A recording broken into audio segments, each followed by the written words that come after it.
Bir günü бактылуулук ямага түшүп калат да. Бир ямада жатат. Анан отурса бир адам өтүп барат, яманы карайт экен дагы анан бактылуулукту көрүп анан сурайт экен да. Мага кичине бир аз акча керек болуп атат десе, бактылуулук макул сага акча берейин деп адамга акча берет экен. Акчаны алып ал кубанып кетет экен. Андан кийин отурса дагы бир адам жанынан өтүп баратып бактылуулукту карап сурайт экен да. Мага бир нерсе керек дейт. Сага эмне керек десе, мага бир сулуу аял керек дейт. Бактылуулук ага аял берет экен.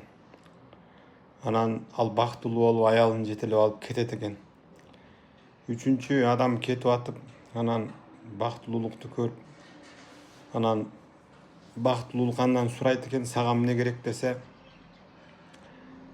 менден мурда сага эмнеге керек деп бактылуулуктан сурайт экен да.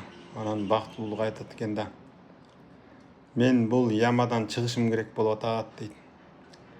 Баягы адам жардам берип бактылуулукту ямадан чыгарып коет экен. Чыгарып койсо, бактылуулук ошол адамды ээрчип кетет экен да. Бул притчаны айткан себебим, адамдардын көбү бактылуулук акчада деп ойлойт экен да. Же бактылуулук сулуу аялда, же балким бир сулуу күйөөдө да. Кээ бирлер эми баягы жолдошум ушундай болсо, анан табышкер болсо, анан ал болсо, бул болсо. Кыскасы, адамдар бактылуулукту ар жерден издейт экен да. А бирок чыныгы бактылуулукта Алла Таала сени бүгүн кандай жараткан болсо, кандай плюстарың бар, кандай минустарың бар да, кемчилигиң, ошонун баардыгын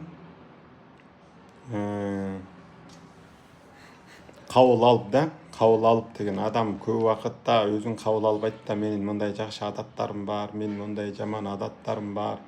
Неге баланчадагы бар нерсе менде жок? Эмне үчүн баланчадай боло албайм дегендер бар да. Алла Таала именно сени ошондой кылып жараткан. Демек, Алла Таала эч качан сени адилетсиз кылып жараткан жок. Демек, өзүң кандай болсоң, ошону толугу менен кабыл алмайынча, сен эч качан бул дүйнөдө толук бактылуу боло албайт экенсиң. Ошон үчүн кандай кылып жаратса, Алла Таала жараткан нерседен ашык нерсени өзүңө кошо албайт экенсиң. Эч нерсени алып сала албайсың. Болгону кандай болсоң, өзүңдү ошондой боюнча кабыл алсаң, сен эң бактылуу адамсың.